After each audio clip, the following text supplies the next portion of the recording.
Com a gente aqui também está o nosso querido Dr. Antônio Spreusser, nosso médico de família, porque o tema de você e o doutor de hoje é a recuperação pós-amputação. Vamos aprender muito agora, né, Aninha? É isso mesmo, Catelli. Primeiro eu quero dar bom dia para as meninas. Samara, Dona Sônia, sejam muito bem-vindos.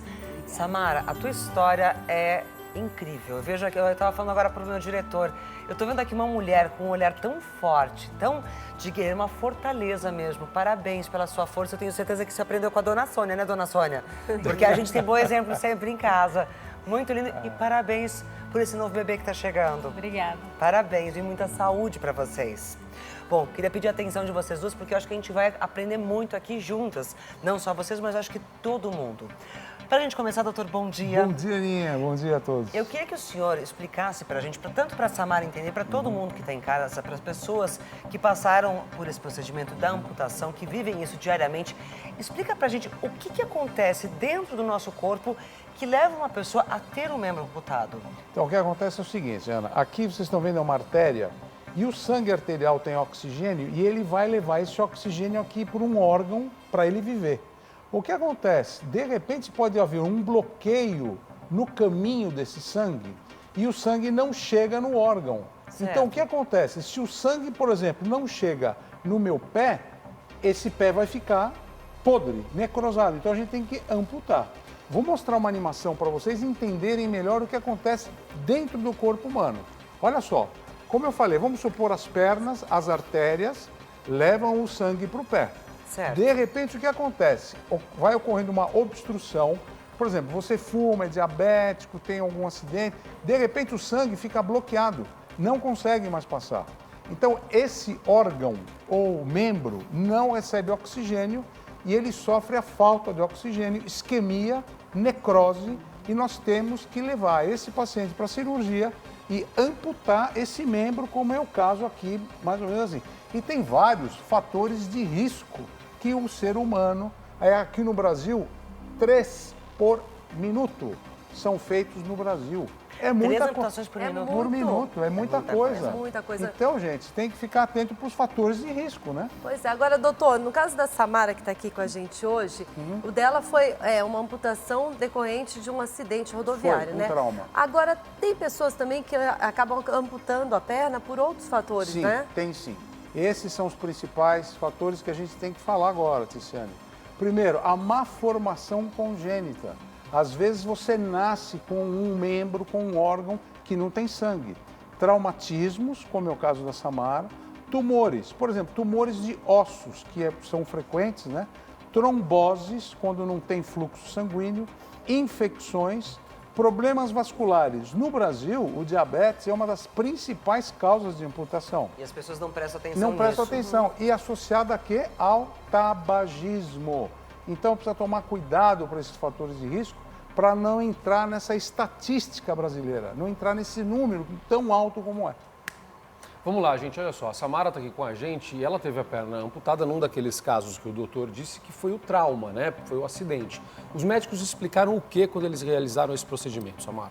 Na verdade, não teve muita explicação, né? Como foi uma coisa traumática e já foi ali no local do acidente que foi amputada a perna, eu apenas fui para o hospital, fizeram a cirurgia de reconstrução e aí eu acordei da anestesia e vi, né? Eu já sabia o que tinha acontecido, mas aí caiu a ficha de vez o que tinha realmente acontecido comigo. No hospital? No hospital.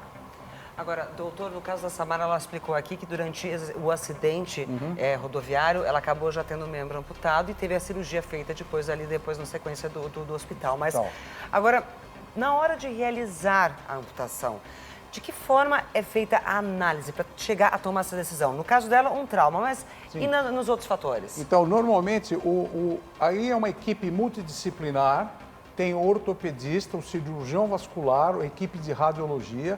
Nós vamos analisar o membro que foi afetado e nós vamos ver a circulação.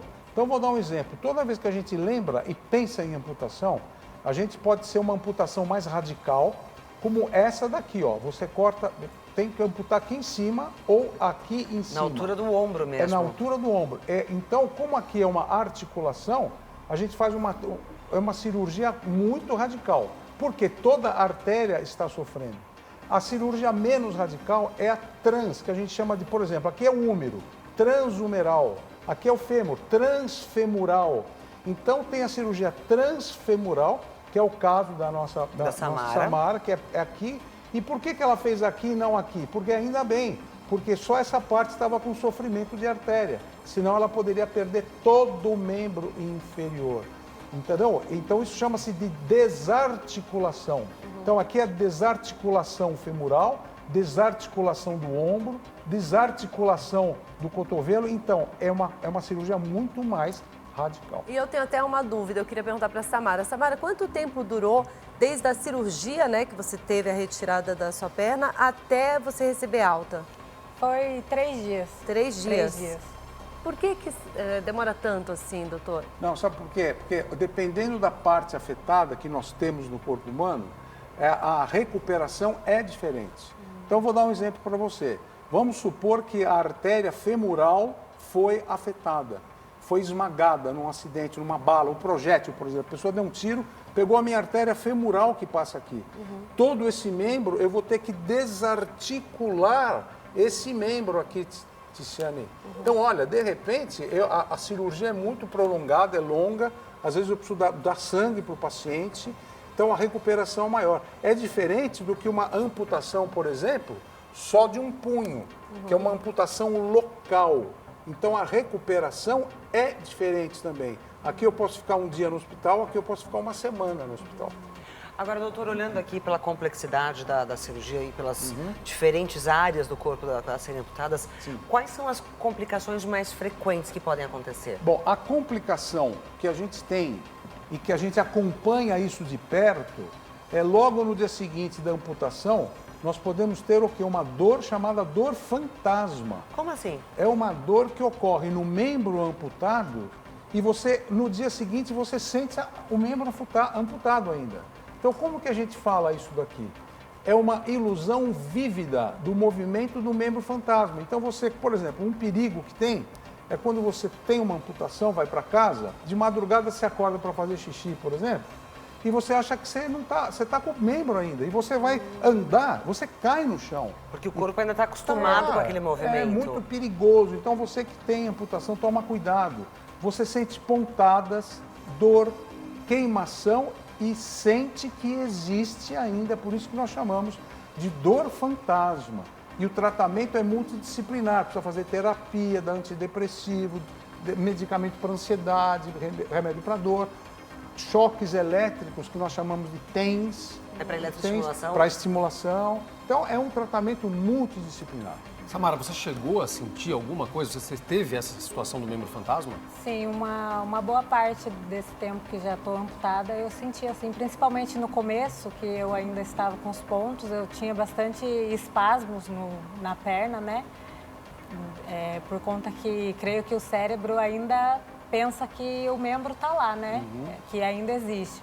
Já aconteceu também de eu ir levantar e procurar outro pé de chinelo, coisas que acontecem mesmo. Você ainda vive esse tipo de coisa? Ainda não, hoje em dia é mais ameno, diminuiu. Agora, doutor, eu queria que o senhor explicasse pra gente quais são os principais tratamentos pós-amputação. O que o paciente precisa para ter qualidade de vida? É muito importante, como a equipe médica vai fazer esse procedimento, uma avaliação pré-operatória, intraoperatória e o pós-operatório. E bem complexo. No pós-operatório, a reabilitação, mas não é só a reabilitação do corpo, é a reabilitação também emocional, reabilitação psíquica, porque você perdeu uma parte de você. E você está mais tempo vivo com aquela parte do que sem, né? Então você precisa aprender a ver de uma hora.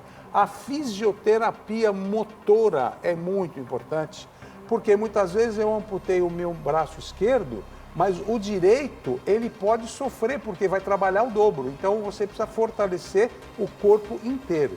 Finalmente, o uso de prótese. Existem próteses modernas. O Brasil é um país que tem laboratórios de prótese muito modernos. E eu que fui criado no Hospital das Clínicas, a gente tinha próteses que eu via o desenho das próteses. Então, eu quero dar os parabéns a todos os que trabalham com esse tipo de pacientes, que são muito especiais. Realmente é um trabalho muito especial que todos vocês da área da saúde fazem, não só os médicos, mas todos os enfermeiros, a equipe multidisciplinar de recuperação e também as pessoas que são responsáveis pela criação e desenvolvimento de cada uma dessas próteses. É verdade. Eu tenho certeza que foi uma verdadeira aula hoje, né, Samara? Sim. Doutor Antônio Sprosser. Parabéns, viu, Samara? Muito Parabéns, obrigada. dona Sônia. Obrigada.